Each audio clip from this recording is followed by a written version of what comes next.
Welcome to Sigma Software webinar, Accelerated Change, Fundraising in Uncertain Times. My name is Alexandra Govaruha. I'm International PR Lead at Sigma Software, a company which is holding this webinar. Sigma Software is a Swedish-Ukrainian IT consulting company with the big development center across Ukraine, counting more than 1,000 specialists with clients in Europe, Israel, the US, the UK, and Australia. Also, I'm a co-founder of the startup community UTech Tribe, which embraces 3,500 people. And while some attendees are joining us, I'd like to ask you to tell about yourself in the chat. Please text your company name or business domain and your role. Thus, we could better understand who is here today. Or just answer the poll. Thanks, guys. Let me tell you a short story of why we launched the project. The main goal of Sigma Software webinars is to be closer to our partners and clients during this challenging period. When the borders are closed, but our minds are open, and we are keen to share the knowledge, to cheer up each other, and to build meaningful connections. The series of webinars is called Accelerated Change. There we talk about how COVID has impacted the world of tech and predict the future of various tech industries and areas. Fintech, regulatory tech, startup growth, ed tech, etc. Some of us argue that COVID hasn't changed anything, but just accelerated the inevitable switch to a digital-first world. Accelerated Change is a series of webinars that explore this new normal and how businesses, entrepreneurs, and investors can thrive in it. This is a fifth webinar in a row that Sigma Software arranges together with partners and friends from all over the globe in order to overcome these challenges together. Many thanks to our co-organizers and partners. ZAG, an independent growth consultancy born inside of one of the world's most creative agencies, BBH. ZAG gets to the heart of what makes your brand different, bringing it to life in ways that build meaningful customer connections. Wellstreet is a Stockholm-based tech and innovation group that includes an investment company and 2 venture building programs in collaboration with AWS and Google for startups. Sigma Software Labs, a platform for boosting startups empowered by Sigma Software, business connections, and tech expertise. Thank you, guys. We appreciate your help, support, and trust very much. And now let's jump to the webinar rules. First, each speaker will have up to 2 minutes for a short introduction of their topic. Then we will start a live discussion during which you'll be able to participate in polls, tapping on one of the suggested answers. If you want to share a comment or discuss some points with other webinars participants, please use the chat button. After the discussion, we will jump to the Q&A session. To ask a question, please tap the button Q&A on the bottom of Click Meeting panel and write it down. So this is it. We are about to start a conversation, and I'm welcoming the moderator of our event, Will Mercer. Will is a venture director at ZAG, the venture arm of global creative agency BBH, where he manages an early-stage investment fund. Will specializes in combining commercial strategy with narrative-based storytelling to help founders land investment, close their first customers, and create sustainable businesses. Welcome, and stage is yours, Will. Thank you. Brilliant. Thanks very much, Alexandra. Hello, everyone. Welcome to the panel. This subject is probably, judging by those that responded to the initial survey, particularly important to most of you, given that entrepreneurship or entrepreneurs and founders seem to be the majority of the audience. I just want to say a huge thank you to Wellstreet, to Sigma, and always to ZAG, although I'm slightly biased, for partnering to deliver this seminar. If you ever have a chance to check out what Wellstreet do in Stockholm, it's pretty cool. We'll hear from Jess, a partner there shortly. But if you're a startup in these times, to have such a bullish and forward-thinking, I suppose, investment house venture builder in this climate it will always get my vote. So thank you. Just a few more housekeeping rules. So first of all, we have the wonderful Kate supporting us from an audio-visual point of view. So if the video runs slowly or you have any technical questions, please do drop them into the chat, and we will be able to hopefully address all of them. The second thing is we really want to keep this a dynamic discussion. So if we are talking about a certain element or subject and you feel that you have a comment to add or you have a question that's directly relevant to that point now, please drop it into the chat. I will pick it up. And then finally, I need to disappear from the video feed for this one because this software can only support 4 video feeds. So in order to give the panelists the attention they deserve, I'll be ducking off of video, but do feel free to ask any questions to the panel and through the chat, and I'll actually pick it up on audio. So first of all, I'm just going to ask the panel to introduce themselves in the order of Jess, Max, Andrew, and then Christian. Just to give a very brief introduction to who they are, and then I'll come back and ask the first few questions. So yeah, over to you, Jess.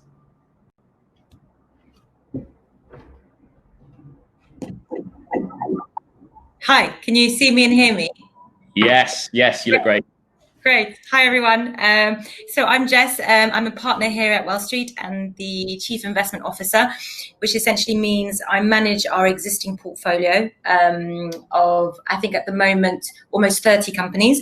And I'm also responsible for sourcing new deals and also overseeing our acceleration programs, both with AWS for fintechs and also with Google for startups for our general portfolio. Briefly about Wellstreet. So we are an investment company based in Stockholm.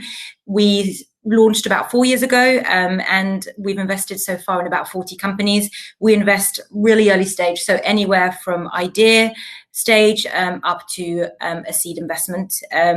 We are pretty sector agnostic, although we like companies that can commercialize quickly, and we have quite an active portfolio within the e-commerce space, and are also now sort of doubling down within the fintech space.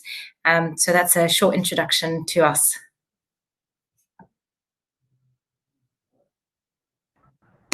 Brilliant. Thanks, Max. Are you there? Yes, I'm here, but I have very big connection problems.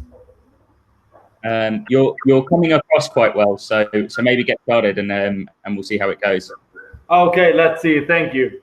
Yeah, so my name is Max. I'm from Germany. I started my career in management consulting, then transitioned my career more into finance, started in the private equity industry.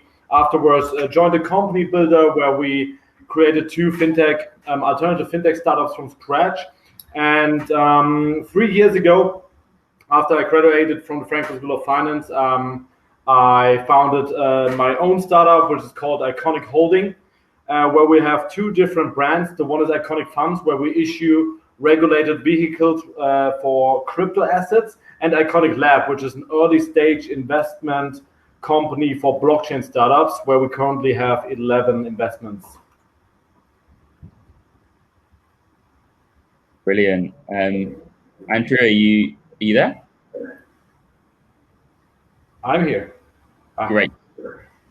Excellent. There we go. I was able to connect the video. Hopefully everyone can hear me. I'm Andrew Klein. I'm the managing partner of Z Accounting. We're an outsourced accounting solution for startups from embryonic stage, so really early stage. We'll help people even set up their startup, all the way till probably about Series B when you need to hire a full-time accounting team. We do everything from the basic bookkeeping all the way up to helping people figure out their exits and sales and stuff like that. So we're based in Seattle, Washington on the West Coast, but we have a presence also in Austin, Texas, Los Angeles, San Francisco, Oakland, and we're a nationwide service. Brilliant, thank you. And finally, Christian, are you there? Brilliant. Hi, everyone. Yes, my name is Christian Cortis. I'm a senior manager at EY, specializing in venture capital transactions. I'm a lawyer by trade, so act for startups, founders and management teams, and also on the occasion also for investors as well. So seeing both sides of the coin when we come to transactions. I also help lead the EY startup and growth platform, which is a cross-service line initiative by EY to bring the best of EY to the growth community. Brilliant. Thanks, guys. So first of all, a huge thanks. We've got such a broad global panel. Special thanks to Andrew. It must be dawn on the West Coast right now. So thanks for getting up early for us. Yeah, no problem. Great. And a big really glad. And just to say to you guys, feel free to cut across me at any point if you want to ask the other panelists questions too, because I think everyone here is pretty much an expert in the field. So I just wanted to start by asking you, Jess. One of the amazing things that we've seen come out of Wellstreet is that you've made 3 investments since the start of the lockdown. So everyone else is saying that venture capital is closed, now's a bad time, but it's clearly different for you guys. So can you just talk me through why you made those investments and what it was in the companies that you invested in that you saw that you liked? Yeah, sure. I mean, I would say so one's been announced, but 2 haven't yet. So I can't talk about them loads, but I can tell you that we've made sort of 3 investments that in the last month or so. So I think for us, it's more, investment processes sort of can take 2 to 3 months. So they were all companies that we were actually talking to or were aware of before the lockdown, but we just continued our process essentially. So we didn't interrupt what we were doing. So we were always going to come to a point where we were going to do them, and we just carried on basically. So one of the companies is within the fintech space, which actually has been announced. So it's in the pensions industry, so not necessarily related to the lockdown, but still a very attractive investment. And the other 2 are in the e-commerce space, which again is very much within, it's very much within our investment strategy. We've always been very bullish about how we see the future in e-commerce, and of course we've seen that industry sort of really accelerate during COVID-19. So we've just sort of carried on basically. And gone ahead with those investments. We didn't feel like we needed to halt or stop our activities or pause anything. We just carried on. And I think although some investors, might have paused a little bit, thinking about things like making sure that they can support the existing portfolio, first of all, for example. So we had, a couple of weeks really at the beginning, making sure that we knew where all of our companies are, doing a risk assessment on all of them, making sure that from a cash perspective, they were in the strongest position that they could possibly be. But other than that, funds still have cash to deploy and will still be resuming and making investments. So I think although there might have been a little bit of a knee-jerk reaction, hopefully we'll start to see some deals come through. And I think, Sweden is a little bit of an odd case when it comes to COVID-19 because we haven't necessarily reacted like some of the other countries. However, there's a lot of deals still happening here, potentially on slightly different terms. And I think, well, you want to talk about that potentially coming forward, but potentially on slightly different terms. Potentially some things have accelerated, and there's been things that have been, for example, really focused on the digitalization of the workplace or maybe the medical sector that have gained more traction than they might have had sort of pre-COVID. Just to follow on there, Jesse, you mentioned that you were already having these conversations pre-COVID, and it's just a continuation. How, and you're in your role as sort of sourcing investments, are there sort of startups that you've come across post the beginning of lockdown elsewhere that you're still looking at? Have you seen a decline in the number of startups coming through your doors, or do you think that this rate of investment is going to continue? I think for us, it's going to continue just based on where we are in our cycle. We're seeing a lot of companies come in. I would say that the rate of referral has maybe increased, and it might be a result of founders really reaching out to their networks and the people close to them. So we have a lot of stuff coming in from our network and from people who are close to us, probably even more so than before. That's definitely sort of been a bit of a change. I meet anywhere between 5 and 10 new companies every week. I've done all of that online.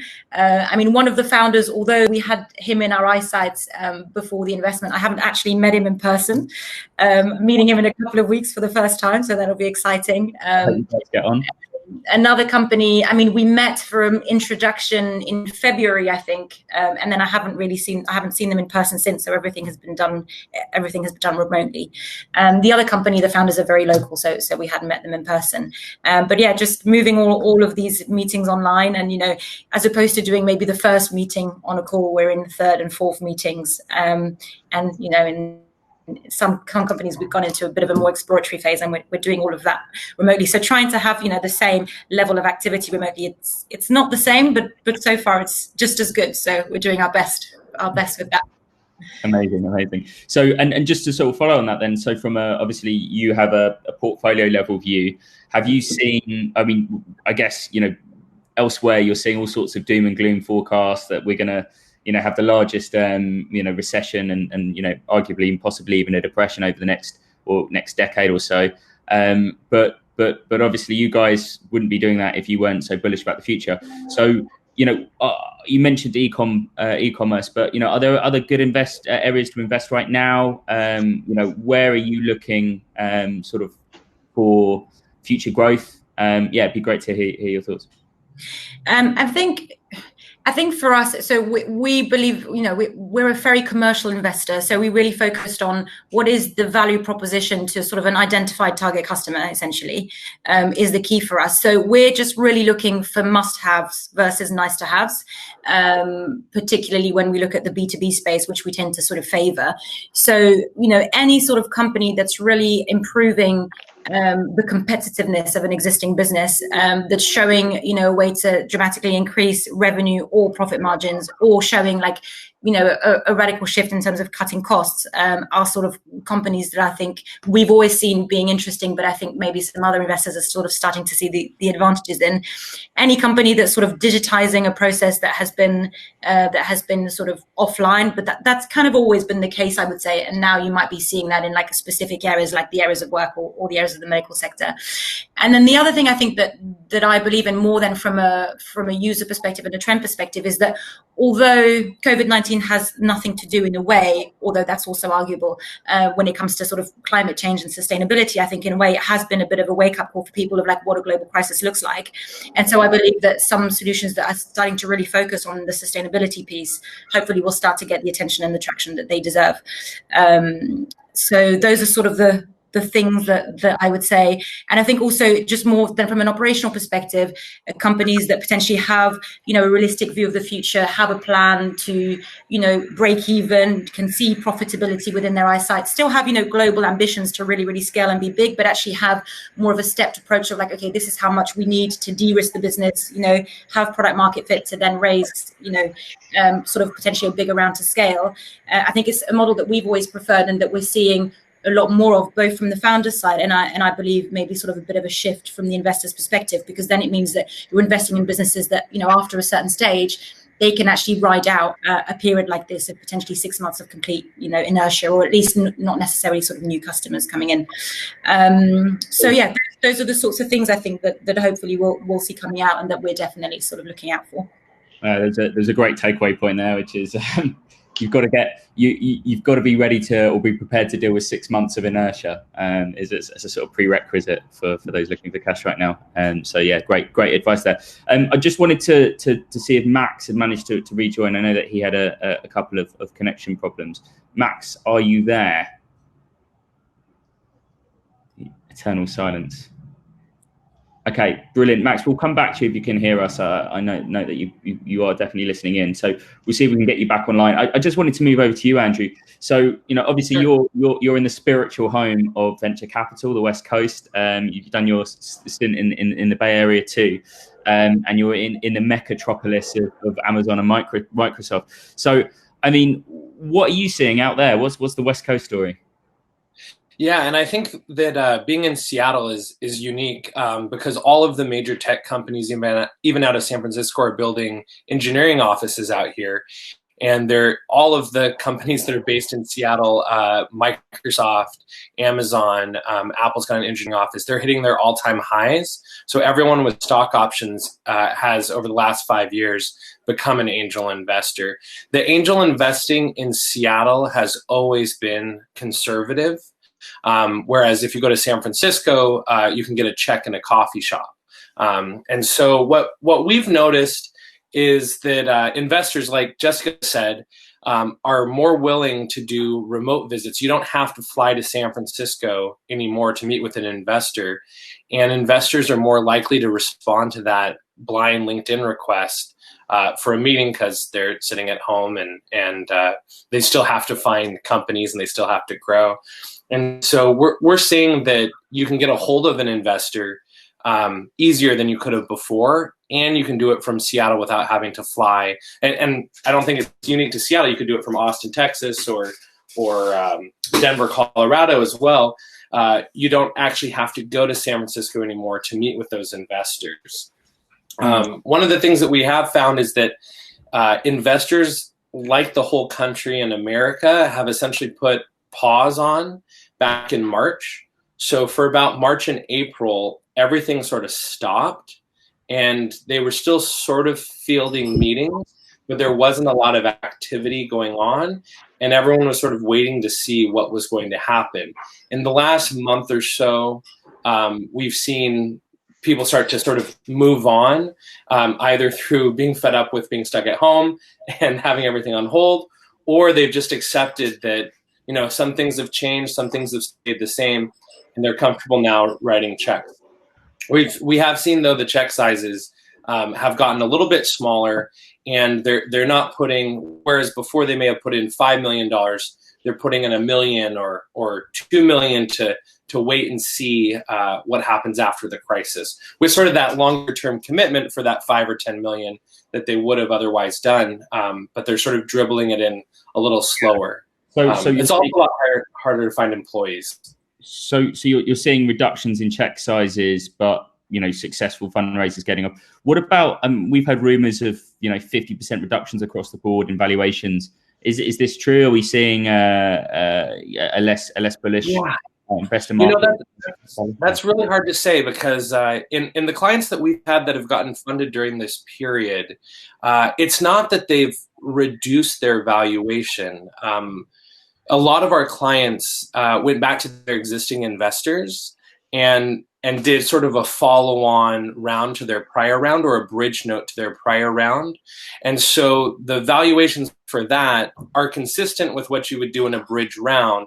So they're either consistent with the last round or just a little bit higher, not the $10 million round. And so when we're seeing a client that would have typically, you know, without COVID, go out and raise 5 or 10 million, they're raising $1 million today on a bridge note, opposed to raising 5 or 10 million on a equity round.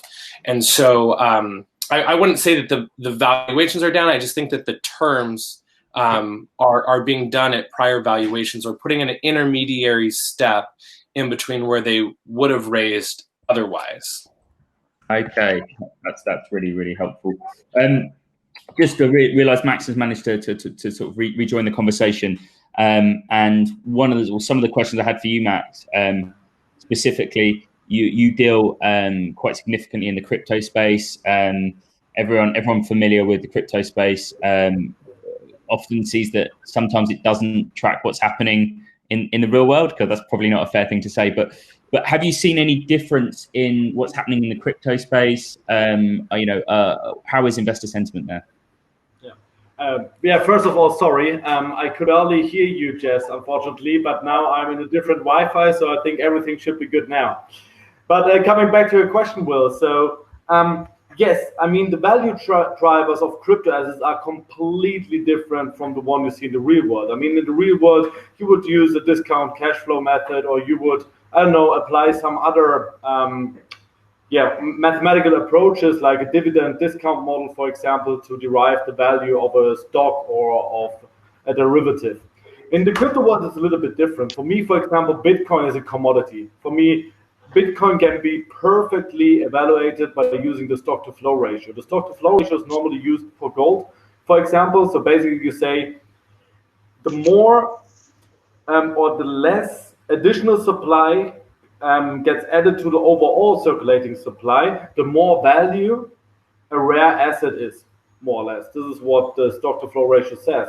And if you apply that model to Bitcoin, you come to a value of around about $90,000 for the year 2020, I think. I mean, this is only a model, should never be a projection or forecast, but I think it's very, very interesting to use those models to project Bitcoin. When I look at Ethereum, which is the second biggest crypto asset by market capitalization, there the value drivers are completely different. The value drivers there are like separate to an app store. I mean, the more applications get built on Ethereum, the more users it will attract on the other hand. The more users are getting attracted, the more developers will come to the platform as well. And this is basically the value driver there. I could talk about 10 different value drivers now and 10 different examples, but maybe just one more, and this is payments. I mean, Bitcoin was designed as a peer-to-peer payment network, but at the end of the day, as I mentioned earlier, it is rather a commodity in my opinion. But for example, if you look at Dash, if someone now comes from Colombia to the US, for example, to Seattle here, and he works there and wants to send money back to Colombia, then what he shouldn't do, or what he's not doing anymore, is go to MoneyGram, for example, or to Western Union, because they just rip you off. I mean, let's be honest, they rip you off. They take 10% charge of all the money you are sending. And this is where crypto is a really, really good use case as a payment system. And these are just a few of the value drivers that are very distinct than the value drivers in the real world, or let's call it the real world. Now, talking about COVID, it was a little bit different, because normally what happened during COVID was extremely beneficial for crypto, because you could see again that central banks are just printing money as much as they want. But everything correlated with each other during COVID, because it was a liquidity crisis. Everything that can be converted to cash was converted to cash. Gold, stocks, derivatives, crypto, everything. So during the liquidity crisis, yes, there was a strong correlation across all crypto all asset classes. But now, if you look at the performance afterwards, I think COVID was a very good thing, not only for digitalization, but also for crypto assets in particular. Interesting. And I know that at some point Christian will probably be able to comment on the crypto sphere, but just to follow on, in terms of actual ventures that are using crypto technology, blockchain technology within their value proposition, are you still looking to invest in those kind of ventures? Are you seeing on a sort of startup level that there is positive investor sentiment in that sphere, or are you predominantly focused on the more commodified nature of crypto? Yeah, I would not say it's positive or negative. I would say finally it's realistic, because there was a time when everyone thought that blockchain is the solution for everything in any industry. And that was, to be very frank, this was bullshit. Yeah, it cannot solve problems just because you're using a decentralized system. In a lot of cases, a centralized system is way better, the way better approach. I can give you 10 examples of those. But I really think, for example, Jess just asked me the other day if I know, for example, something in the supply chain space for blockchain. This is where blockchain makes sense. Utility space makes sense. Data protection is for me a huge topic. And of course, the financial markets. Because if the financial markets, like we have created them, are completely full of intermediaries that we don't need at all. We don't need a clearinghouse. We don't need a settlement agent. We don't need those third parties just to create trust. This is just creating a very, very inefficient financial system, in my opinion. It works, to be fair, but it is inefficient. And so coming back to your question, yes, I'm personally optimistic, but you have to be very careful about what industry you choose, and just ask yourself, is this an industry where blockchain technology can really be a value add, and where it can be maybe disruptive? Understood. Actually ties back to Jess's point around propositions where digital technology is augmenting an existing behavior. So yeah, glad to hear. Just Christian, I'm conscious that you're a contributor, or you're part of EY's crypto group, if I understand correctly. Just wondered whether you echo that sentiment, or you had any comments. Yes, absolutely. Echo almost entirely what Max has just said. The tendency for people to jump on a particular technology to say that this is the answer to most things was something that was very prevalent within the crypto sphere specifically.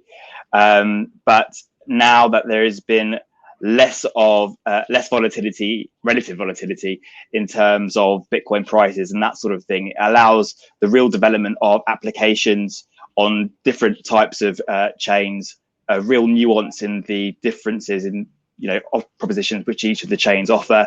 And as Max said, Bitcoin is to be treated as a commodity and not necessarily sort of an app type a platform which you could use for other types of applications. So it's very much sort of a different proposition altogether, and you would expect that to wrap in. So when you're talking about technologies and startups that have blockchain technology within them, you would expect that to be just sort of subsumed into the wider sort of deep tech venture ecosystem that already exists. And so you would expect to see investors looking at the value proposition, seeing whether it gets to market, how it actually achieves all the things that it promises, and that's probably one of the main things that you would see. But sort of moving into sort of a wider conversation about other parts of the market, we're especially seeing transactions that were on before COVID continuing at the same valuation, at the same rate. But once those finish, there's a little bit of a lag between the sort of the new transactions coming on. And just to echo what Jess said, we're starting to see transactions coming back on board. Investors have been very busy in the interim, focusing on their own portfolios, making sure their startups and growth businesses are have managed their cash flow, guiding them through this particular part of the crisis, but then starting to look out towards the rest of the market, because fundamentally there is a driver there. They need to deploy the dry powder that they've accumulated in order to return or make returns for their own investors. And so there is a real drive to get back out into the market, perhaps with a bit of a discount in terms of valuations, maybe a bit more sort of downside protection in terms of legal protections, but fundamentally there is that shift back out into looking to the wider market and new transactions. Great. So I think I'll come back to you it shortly, Christian, to talk about sort of the behaviours you're seeing in later rounds and talk a little bit more about those legal protections, because that was an interesting point. But I just wanted to go back to Max because people often forget that VCs have to raise investment themselves for their funds. And one of the brilliant things that we've seen about Iconic is that you managed to raise a fund, I guess you raised the fund sort of shortly before this all kicked off. So I really just wanted to sort of touch in. What was it that, what was the thesis that got your LPs on board with the fund? And, has that sentiment changed for LPs investing in VC funds post this COVID environment? Have you got any concerned investors needing their cash back?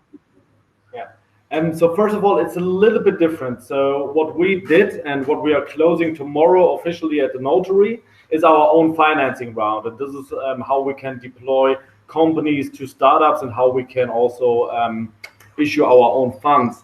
And at the same time, we also issued a crypto asset fund. So, but I can talk about both. I would love to hear about. So we could start with the first, and then the crypto asset. That would be really good to understand the nuanced difference between the two. Yeah. Okay. I mean, what is very, very beneficial at the moment in Europe is all the help you get from the States. For example, there are matching funds out there that give existing VCs that you already have on your cap table. They match the investment they are making if they are qualified for the European support or investment fund. And I mean, that's a big advantage, of course, because existing investors can then deploy money to you and they know that the amount gets doubled. Unfortunately, our investors were not allowed or they had no possibility to be matched by this fund. But still, I think what COVID showed us, and a lot of smart investors, I would say also, is that digitization is accelerating at the moment.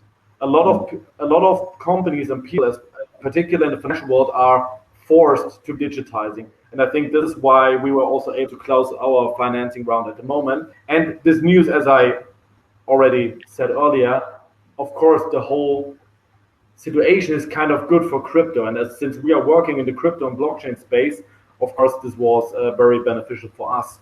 And then the fundraising for our own funds is going well, but only until you have a warm lead. Because I think the final meeting before someone really invests into you as a new investor, I think is still a physical meeting, at least in 90% of the times. I mean, we can be as remote and as digital as we want. At the end of the day, I want to sit, for me, it's the same. If I do my angel investments, I want to sit personally with you in a room, discuss it, get a feeling for what kind of person you are, hopefully also having a beer with you, then I can get to know you even better. And I think this is still what can't be digitized or can't be done remote. Brilliant. And just to go back to your initial fund, so if I understand correctly, is that a co-investment fund, and is the ultimate funder the European Investment Bank? Is that what, do I understand that correctly? No, we always invest off balance sheet, so we don't have limited partners. So we always invest from our own balance sheet. And yes, we deploy money to very early stage startups in the blockchain space. Normally, our ticket size is between 50 and 250K. And yes, we are looking completely industry agnostic at blockchain startups all over the globe. Okay, brilliant. Okay, thanks. So Christian, just moving back to you. Obviously, I mean, for the benefit of those listening in, you often deal on the later round stage, sort of, so, rounds B and above, and you also, you're there at the exit. So you're doing the, the M&A, the transactions that see liquidity events for investors. Has that changed? Yes, it's a good question. So in terms of M&A events, as COVID hit, there was a pause on most M&A activity that we saw within our team. And that, I guess that's obvious, because the reason why you might do that is that the transfer of risk during a period of intense uncertainty is orders of magnitude greater than when you're sort of putting in a smaller check into a particular startup or growth business. And so at that time, when it first sort of hit in March, April, there was a pause on many of the transactions, or maybe not an official pause, but just sort of a slowing down of activity.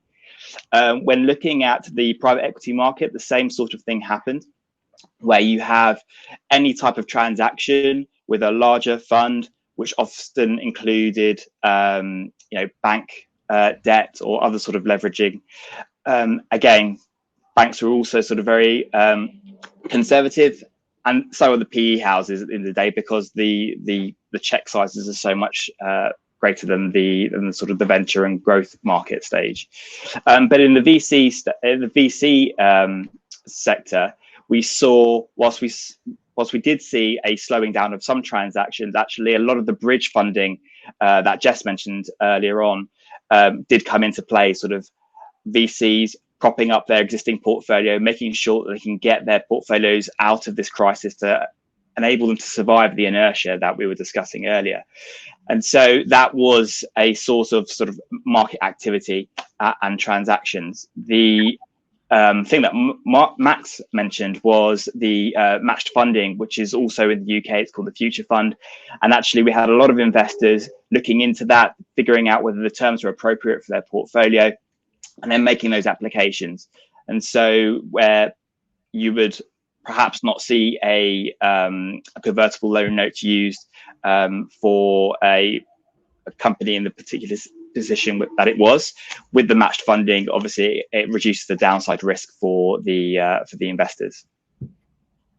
Brilliant. Okay, understood. So, I mean, I kind of wanted to sort of go back to the audience. So first of all, for the guys on the sort of listening in, if you have any questions, please do chuck them into the chat box. I just wanted to move over to a more operational side of things. So to Max and Jess, you mentioned the switch to video calls. You mentioned that you had a number of and you would have video calls at the third and fourth stage rather than a meeting in person. Max, in your case, you stated a preference for being able to have that beer in person. So what advice do you have for founders that are reaching out to VC funds now for investment. Yeah, have you got any tips for building rapport digitally? Yeah, I'd love to hear your answers, starting with you, Jess. Sure. I think it goes for everybody who's been on calls, but I think just bearing in mind from a start, and to be honest, the founder's probably done the same all day, but just the fact that I've had basically weeks with back-to-back video calls, so it's just nice to remember that the energy needs to be able to come through the screen a little bit to maybe wake up an investor who's been on calls like the whole day. But I think it's the same for the founders. They've probably been on calls with their teams and their customers and investors the whole day as well. So just, making sure that you're able to sort of translate that a little bit over video. I think what I would say is that I've had some founders that haven't come on camera, which is unfortunate. And I think it's sort of a little bit sad. I think if you can go on camera and actually sort of show your face and be able to create that rapport, that really does help. And I have a strong preference for it, and I always do it myself as well. So I think that would be the main thing, really, just having even more energy than you think you need. We've had some founders share some little stories to make sure that you're still listening, which I think is really good. But yeah, things like that I think really help. Okay, brilliant. That's great advice. Matt, and any thoughts from you?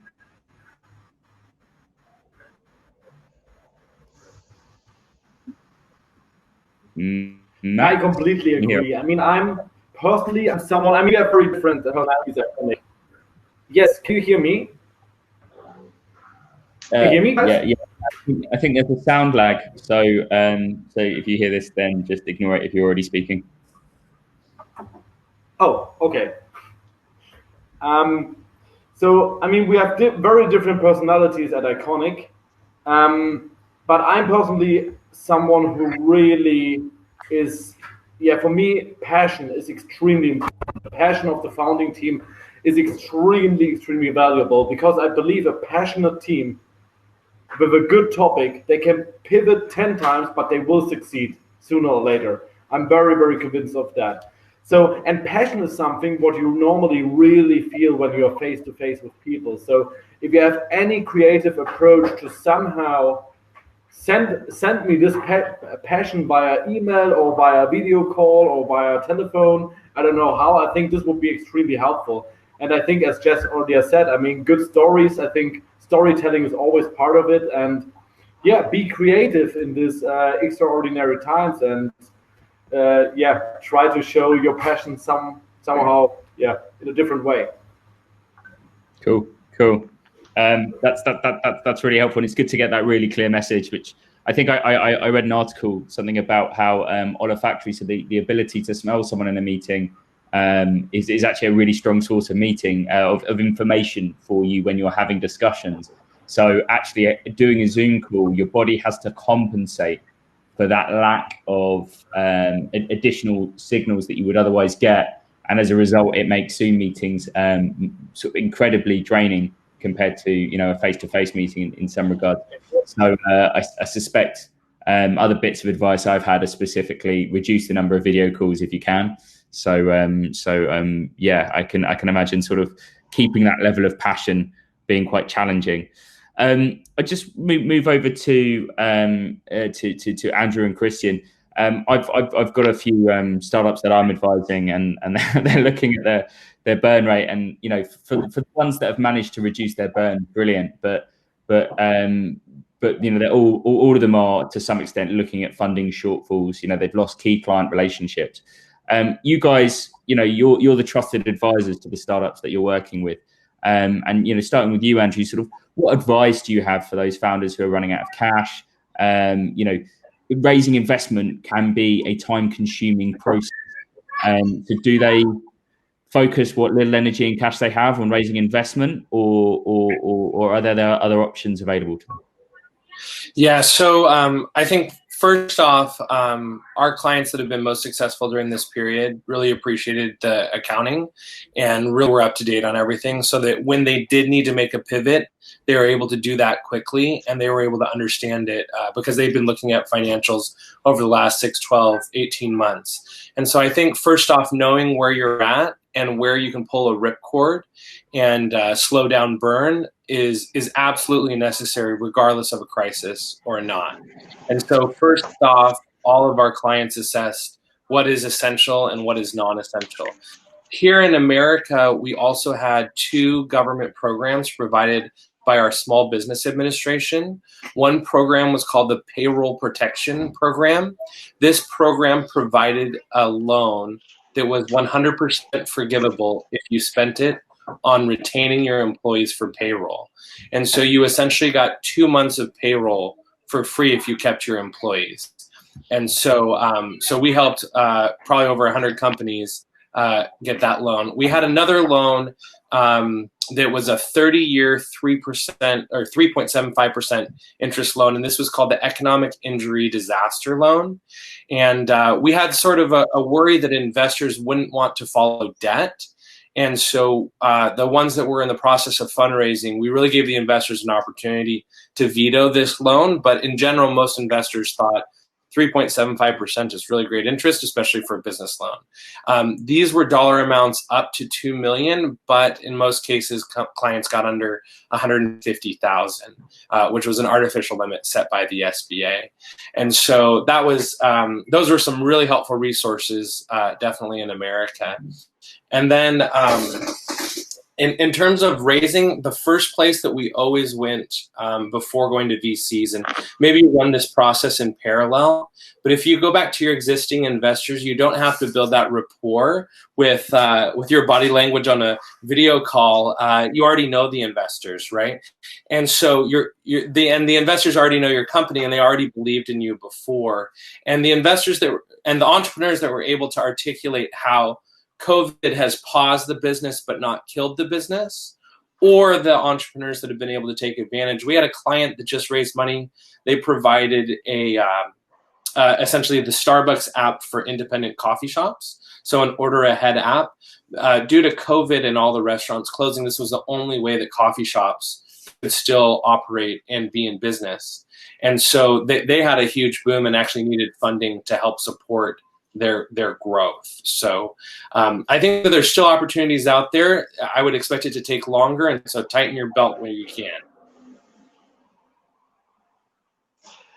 I mean, I guess from my perspective, echo all of the comments that Andrew just made there, actually, especially about going back to your existing portfolio of investors. I mean, dividing these two into long-term and short-term.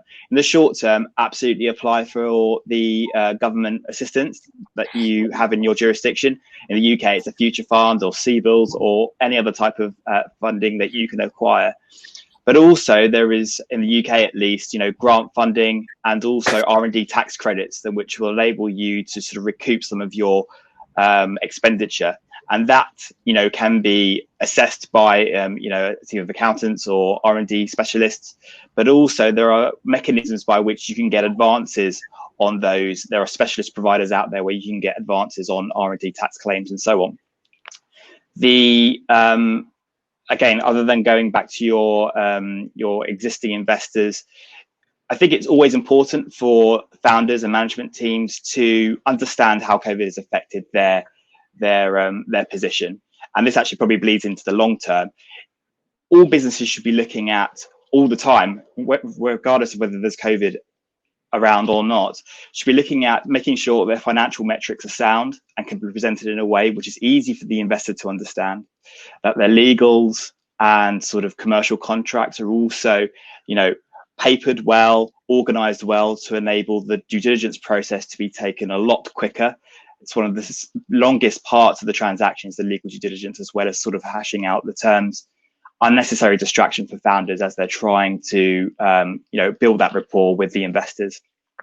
And then thirdly, also just getting to know your investor ecosystem, understanding who the investors are that you should be targeting, not firing emails to absolutely everybody.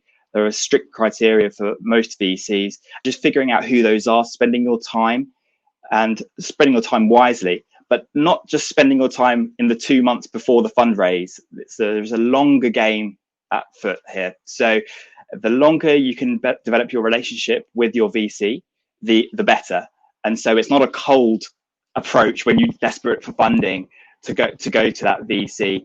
And that also makes sense also for your exit as well. You need to have all of the three, okay, replace investor ecosystem with exit ecosystem, but you should be doing all those at the same time, and incremental changes in each of those,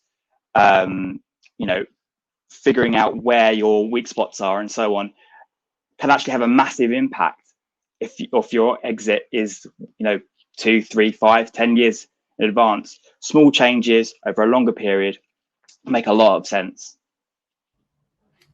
Thanks. Yeah, I guess so. And just to follow on that, so for example, you talk about your investor ecosystem. Are there any concrete, I suppose, relationship building tools that or advice that you have for founders? Like, are there any things that a founder can do to be more strategic when approaching investors in this climate? Tough question, really. So it would make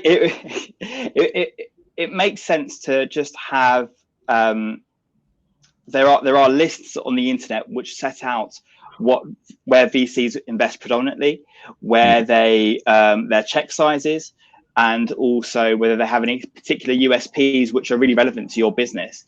And it's very difficult to find the right VC, the wrong solution. If you have the opportunity to pick between VCs, which is an enviable position, but if you do get the chance to really think about how that VC is going to help you on your journey and how this is going to sort of map out across your relationship, because it's not a short-term relationship. They're on your cap table permanently until you exit or they exit. So that's brilliant advice. I think the worst thing in the world is having a destructive investor on your cap table. Will, just on that, just in terms of like tips of building long-term relationships, one thing that I really like is like there are surprisingly few companies that do this, but if I have a meeting with a company, and even if I reject them at a certain point in time, and it's clear that I've rejected them more because they're not quite ready, or potentially they're not exactly fundraising now, is that they just tend to add me to their newsletter, and they do this investor newsletter. And I'm not an existing investor, but I absolutely love it. And it allows to track the company's metrics over, potentially 6 months before you actually do an investment, and they update you on their news, and you can sort of see them progress. And I really recommend it. I always read them. I love receiving them. And if I've decided like the company's no longer of interest, then I'll unsubscribe. But I think it's a great thing to do, and I really recommend it. I think that's brilliant advice. It's definitely something where we've said no to an investor, to an investment, and then we get a few updates, and you see people like, oh yeah, let's have that.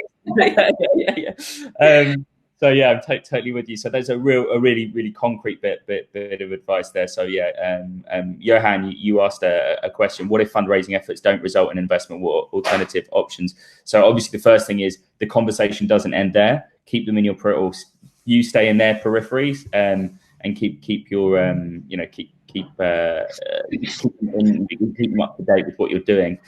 Just an open question to any of you who've got any more answers to that. So what if fundraising efforts don't result in an investment?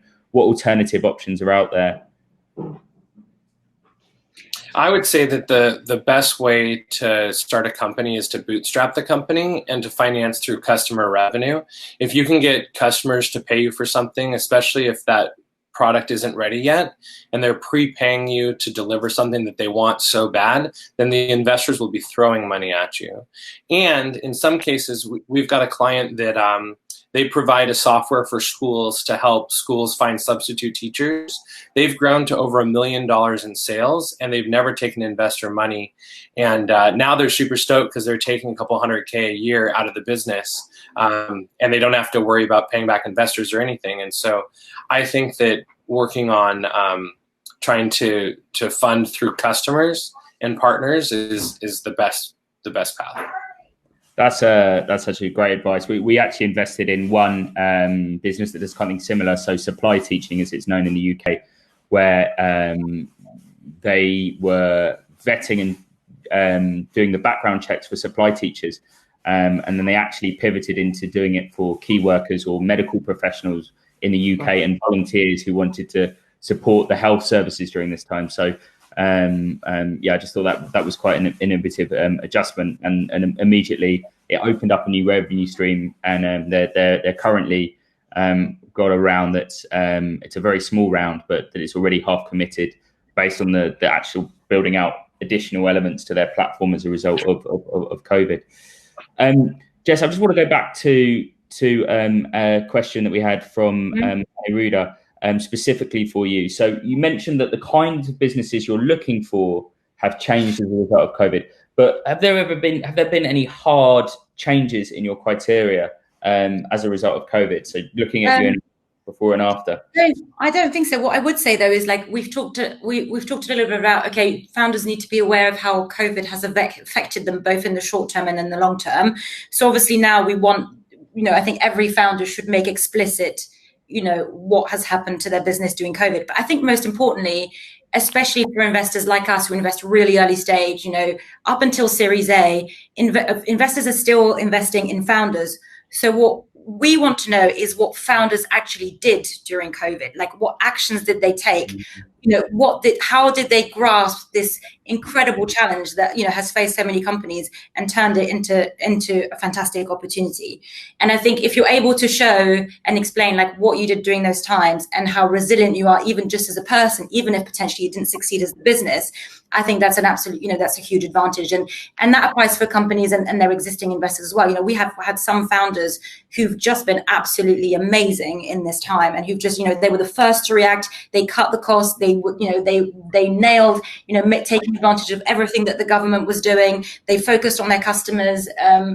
They started to add value to their ecosystems, really sort of active and making, and you have some founders who sort of sat it out a little bit. And like, you have to think about, okay, if we're entering a competitive environment in terms of fundraising, those are the founders that are really going to stand out, because investors are then thinking now, okay, we still haven't understood all of the impacts of COVID, but we've seen it play out a little bit. But now it's sort of even more present in our minds, like, what happens if a crisis like this happens, or a different type of crisis? So we're actually imagining way more risks potentially than we were imagining before in sort of the rosy last 5 years, if you like.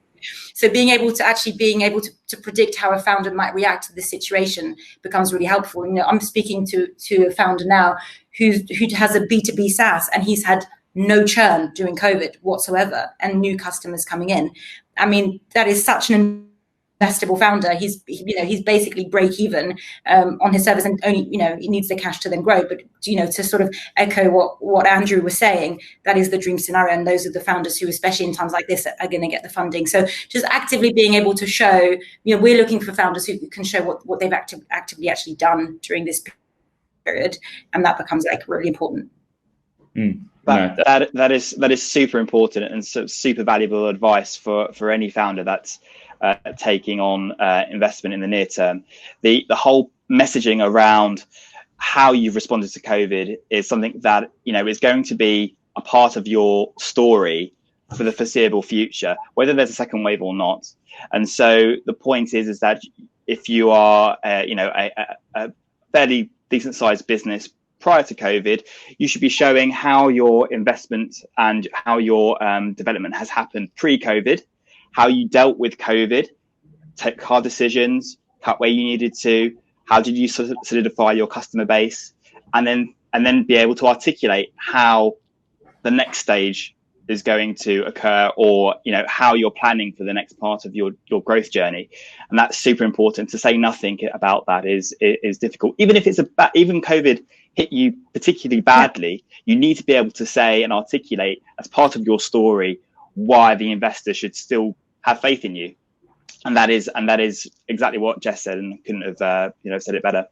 Yeah, brilliant. And wholeheartedly agree, particularly in the early stages. I mean, just moving even earlier than early stage, we had a question from Anna asking about the best way to pitch for pre-seed funding.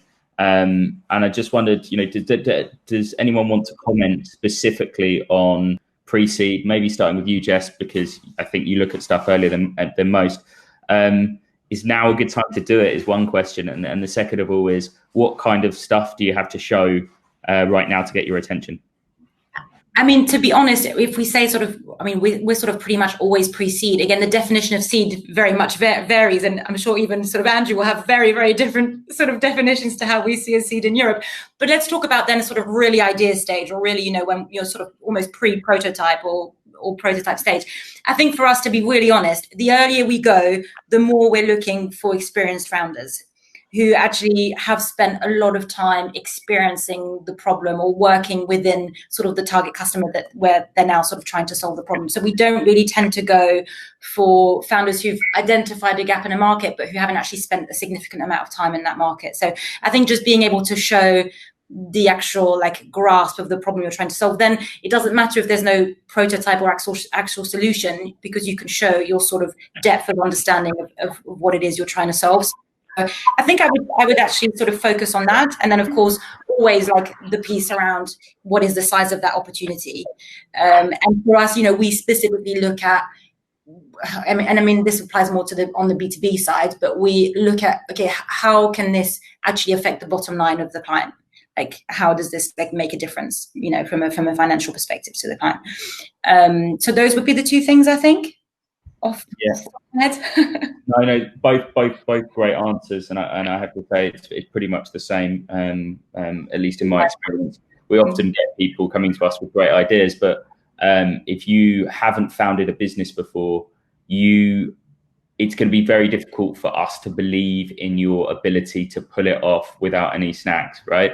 So if you are a first-time founder, you need to find a way to evidence traction without any funding, or if you have got access to the famous friends, fools, and family funding, where people are willing to take a risk on you. But yeah, I would totally agree with everything you said, and that if you haven't got a track record, then you need to rethink your business strategy to accommodate not being able to evidence traction without any cash. I think that's really, really, really key. Andrew, did you have any thoughts or anything because obviously the cafes of Seattle are a little bit different. Well, so there's three questions that I think all sort of relate together. The one that's directed to me, the fastest way to get funding, when should you approach investors, and what's the best way to get pre-seed funding? I think the cynical view is the fastest way to get an investment in an early stage company is to graduate with a computer science degree from Stanford, work at Google for a decade, and then graduate from YC or Techstars. And you'll be funded almost instantaneously because that's the most smooth track. But I think for everyone else, which is like 99.999% of the world, like all the COVID survivors, I think that what people should do is they should start to build relationships with investors really early on. And I would have suggested through, meetup groups and networking events before, but maybe today just, come to things like this, make a couple comments, start building a relationship with the investor before you actually need to approach them for money. And maybe even before you've fully validated your startup so that they can see sort of a progression from idea stage to now we have a real business, so that they have some sort of perspective of the type of person that you are.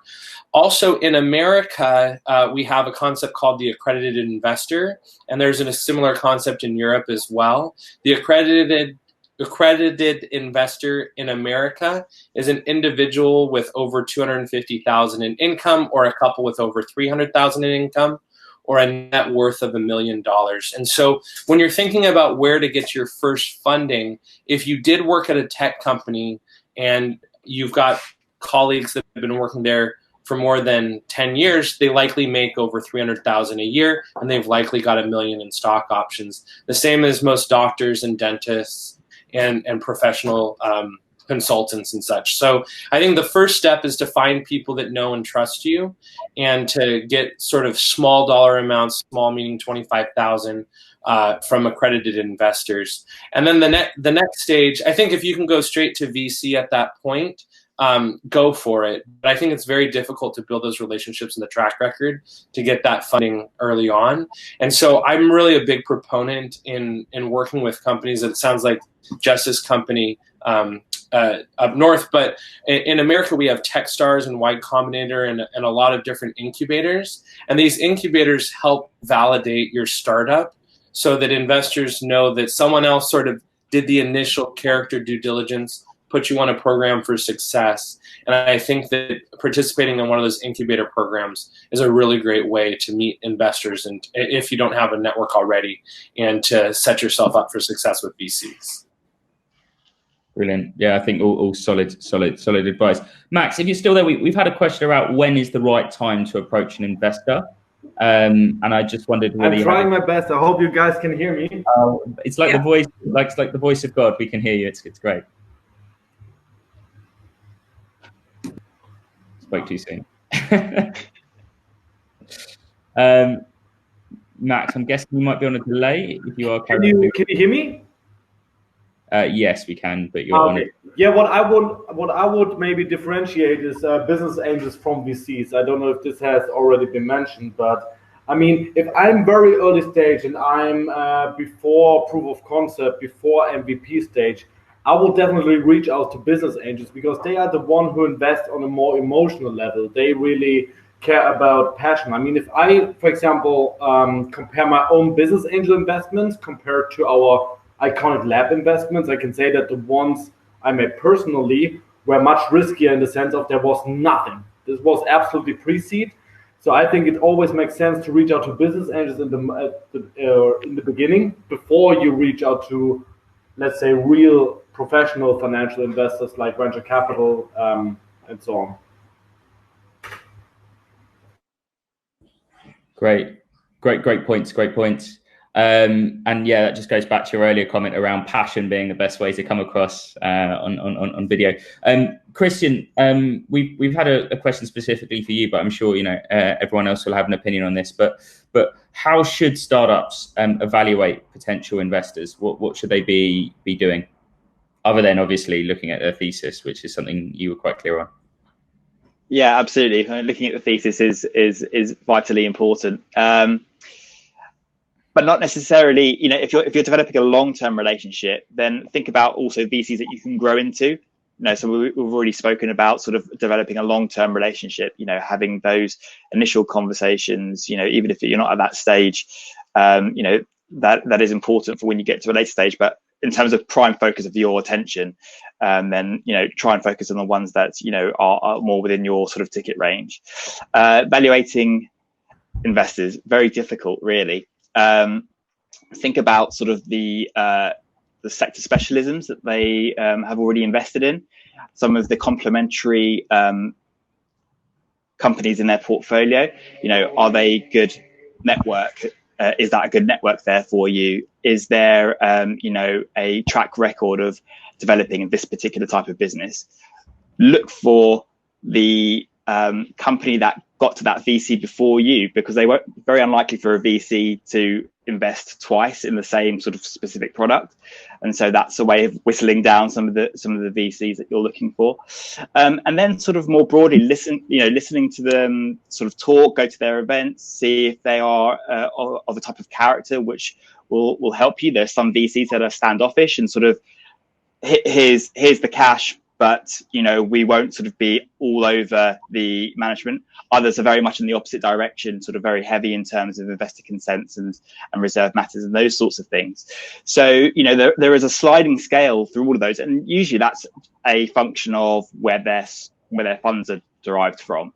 A house which is investing on behalf of high net worths might be different to a sort of institutional, traditional venture capital outfit.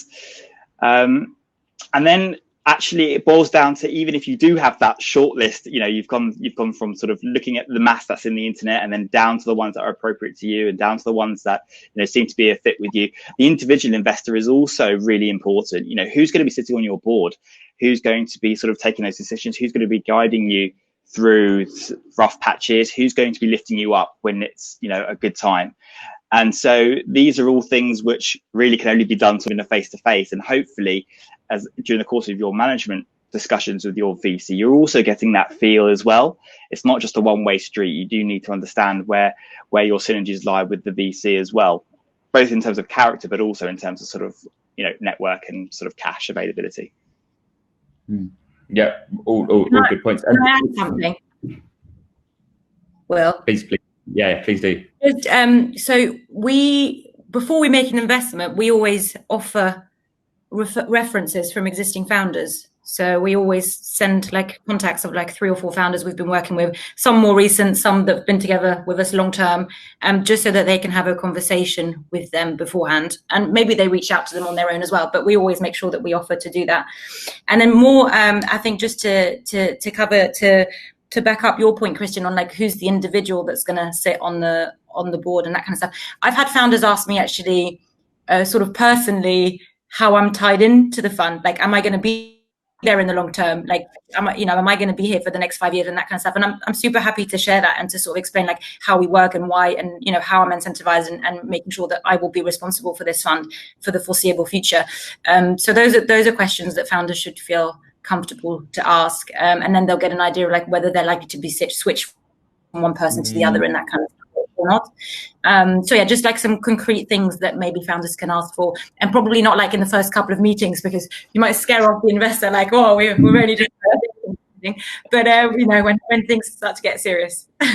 Yeah, I think that's 100%. The best advice I've ever heard and given is always ask, get a reference from someone else they've invested in, and also try and avoid the ones that they suggest. And don't get me wrong, but often a bit of research into the investor will find out that 6 months in the investment they try to control the company. Often you hear angels might be brilliant, but it turns out that they're actually trying to vicariously live their entrepreneur life through your startup. So get a really good chance. If you haven't been invested in them before, definitely get to know them. I think that's one of the things. Someone said something like you can divorce is a thing in Europe, but you can't get rid of your investor. I don't know whether that's actually true, but it's very difficult to get rid of an investor once they're in, if they don't want to be removed. And I think Christian said that point earlier. So yeah, definitely 100%. I just sort of want to bring it to the close. We're just going to ask one more question, but I guess there's just a question from Alejandro earlier about the geography of investments. I appreciate that you're all operating in different domesticities, so maybe we can ask all of you individually. But Jess, before the crisis, were you investing outside of Sweden, and has that changed? So we sort of, as a thesis, invest in the Nordics. I would say we've invested predominantly in Sweden. We've had a couple of investments outside of Norway, coming out of Norway. I think that we would still invest in Nordics. However, I would say that we've maybe had a lot more inflow from outside of the Nordics. And I don't know if it's just founders going sort of broader to reach more investors, or if it's because they've seen that Sweden is sort of more or less pretending that COVID's not happening. So they think like there might be an opportunity there. But I think it's definitely made us think about, okay, at what point would we be ready to invest outside of the Nordics? And so we've been pushed to rethink that a little bit. And so we've sort of established now that, obviously we have a small portion of our investments that, we have the right to sort of do outside, but we'll essentially only do it really if we see a really, really strong synergy, either with existing portfolio companies, since we have a bit of an ecosystem approach, particularly when it comes to e-commerce, or if we really think that, that company is going to be the category winner sort of, across the globe. And as long as they plan to target the Nordic market sort of relatively soon, then we'll go for it. So it has forced us to think a little bit more broadly, typically, simply because we have had some inflow of companies that maybe we wouldn't have seen before. And it's important that we sort of take that into consideration and make sure that like we have a way of dealing with that when they do come in. So yeah, that's been my experience of it and how we're dealing with it so far. Brilliant, thanks. Max, are you still there? And if so, have you seen anything change with the way that you invest?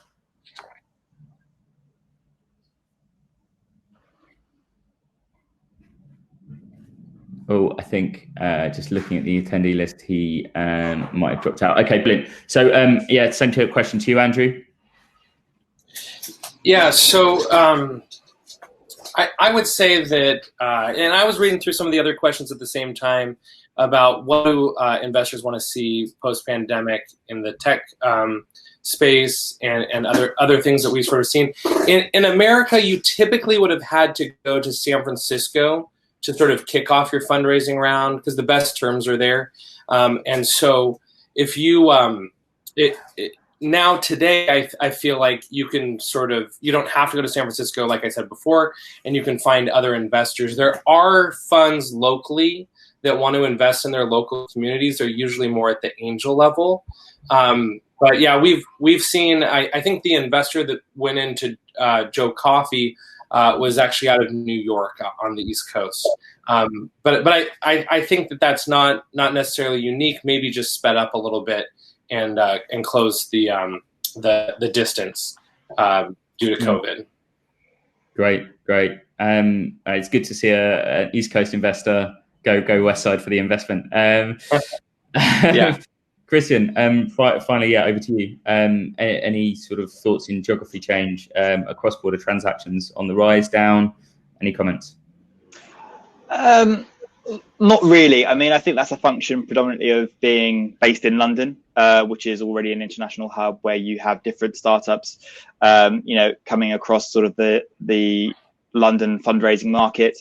Obviously, there are VCs scattered across the UK, and that is, and that continues to, flow as it did before. Obviously, the European investors often have offices in London and other parts of the UK, so you also have that sort of breadth going across different jurisdictions, not just in London and UK specifically. So, from my point of view, sort of not much change there. Cross-border M&A and cross-border investment is still sort of, as you would expect it to be. US investors into the UK, very often sort of the UK is used as a jump pad to go to the US, and you get a lot of US investors looking across to the UK as well to look for sort of earlier businesses. That continues to be the same, and a couple of US VC clients of mine continue to do that.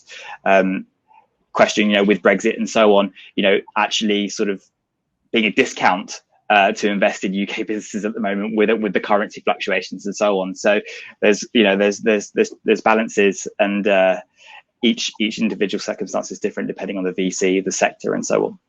Brilliant. I was glad to hear that nothing, it's not too dramatic, and the tap's been turned off. So I just really want to pull it to a close. I just want to summarize some of the things that you guys said, because I think there was a lot of value and some really good opinions in there, and bits of advice. So first of all, some sectors are still relatively bullish or doing really well, as you'd expect, e-com, but any kind of digital solutions to existing real world problems. So, changes in workspace, logistics, etc. Still, there's still lots of opportunity in those spaces in the industries that are continuing. However, for investors, this is a new reality. So you need to show that, cash is realistic in the near term future. There's a great quote from Jess about preparing for 6 months of inertia. What happens if your business model doesn't achieve what it sets out to do in 6 months is that you toast. Andrew made some great comments around that what you're seeing, particularly on the West Coast, is the same investors are investing. It's just they're investing at lower amounts, almost introducing intermediary rounds as opposed to full whack rounds to keep the existing valuations going, but without actually sort of bullish expansion plans. So, if you are looking to raise a round, consider whether you want to raise a smaller round at an existing valuation.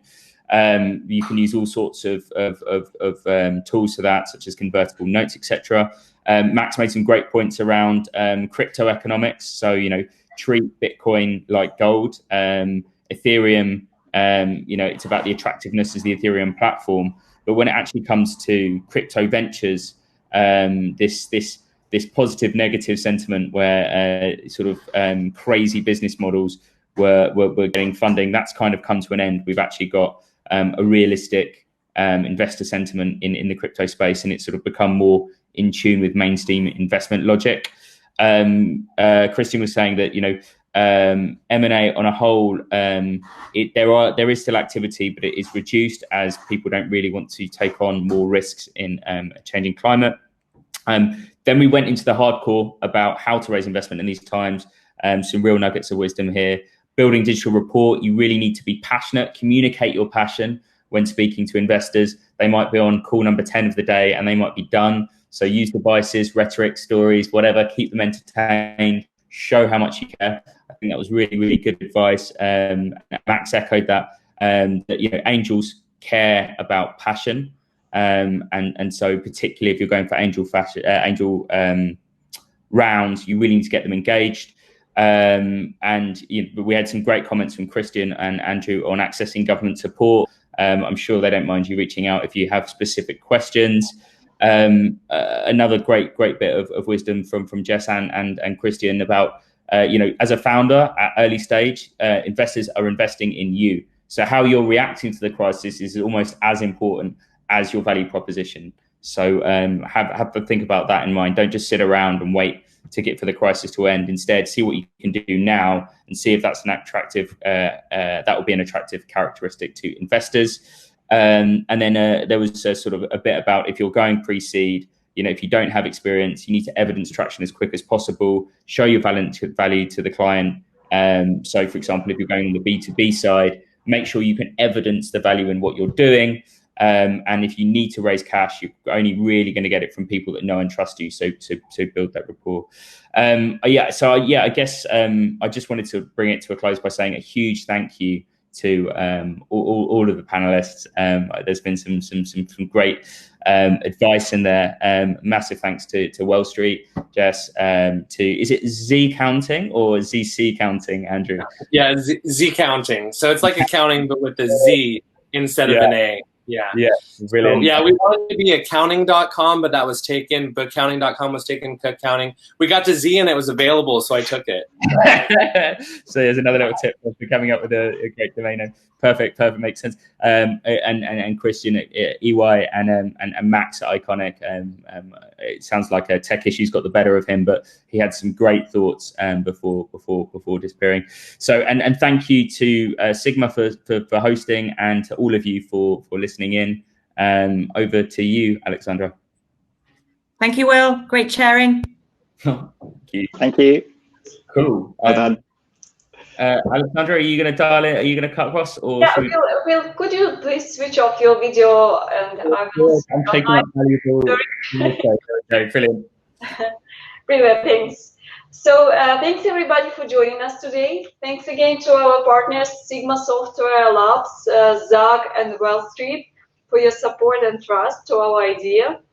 And please do join our next webinar, Sigma Software Webinar Accelerated Change Cybersecurity, which will be held on July 16th. And follow us on LinkedIn, Twitter, and stay tuned. And this webinar video record will be sent to your emails. Thanks so much again, and have a productive day or a nice evening. Bye-bye.